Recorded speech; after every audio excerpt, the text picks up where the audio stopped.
Hi hello welcome to Anita N Murthy YouTube channel. ಇವತ್ತು ಕ್ವಿಕ್ಕಾಗಿ ರಸಮ್ ಮಾಡೋದು ನೋಡ್ಕೊಬರೋಣ.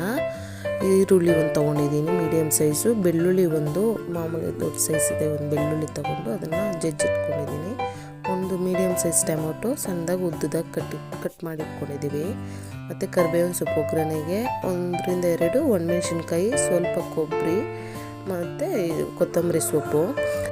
ಒಗ್ಗರಣೆಗೆ ಬೇಕಾದಷ್ಟು ಎಣ್ಣೆ, ಅದಾದಮೇಲೆ ಸಾಸಿವೆ ತೆಗೆದಿಟ್ಕೊಂಡಿದ್ದೀನಿ. ಜೀರಿಗೆ, ಮೆಣಸು, ಸ್ವಲ್ಪ ಮೆಂತೆ ಕುಟ್ಟಿಟ್ಕೊಂಡಿದ್ದೀನಿ, 3-4 ಮೆಂತೆ, ಸ್ವಲ್ಪ ಅರ್ಧ ಸ್ಪೂನ್ ಜೀರಿಗೆ, ಅರ್ಧ ಸ್ಪೂನ್ ಮೆಣಸು ತರಿಯಾಗಿ ರುಬ್ಬಿಟ್ಕೊಂಡಿದ್ದೀನಿ.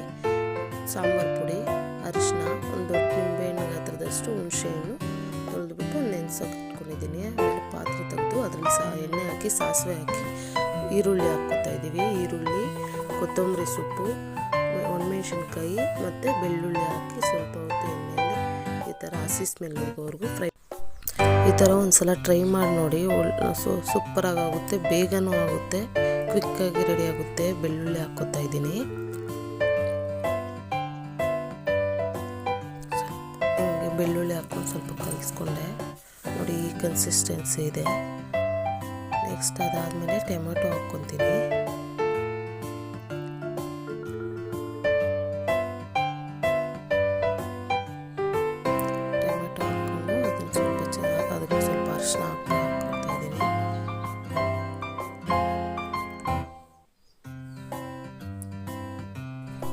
ಜೀರಿಗೆ ಮೆಣಸು ಕುಟ್ಟಿಟ್ಕೊಂಡಿದ್ವಲ್ಲ ಅದನ್ನು ಈಗ ಎಷ್ಟು ಕುಟ್ಟಿಟ್ಕೊಂಡಿದ್ದೋ 1 ಸ್ಪೂನ್ ಆಗೋಷ್ಟಿದೆ, ಅಷ್ಟನ್ನು ಹಾಕ್ತಾಯಿದ್ದೀನಿ.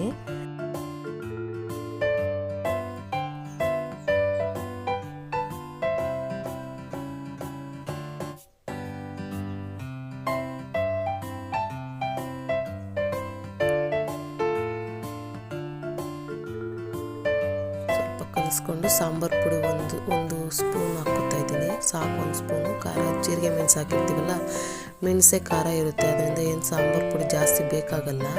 ನೆಕ್ಸ್ಟು ನೆನೆಸಿಟ್ಟಿದ್ದು ಹುಣಸೆ ಹಣ್ಣನ್ನು ಕಿವುಚಿಬಿಟ್ಟು ರಸ ಹಾಕ್ಕೊತಾ ಇದ್ದೀನಿ. ಅದಾದಮೇಲೆ ಒಂದು ಚಮಚ ನೀರು ಹಾಕ್ಕೊತಾ ಇದ್ದೀನಿ. 1-1.5 ಚಮಚಕ್ಕೆ ಮೇಲೆ ನೀರು ಹಾಕ್ಕೊತಾ ಇದ್ದೀನಿ.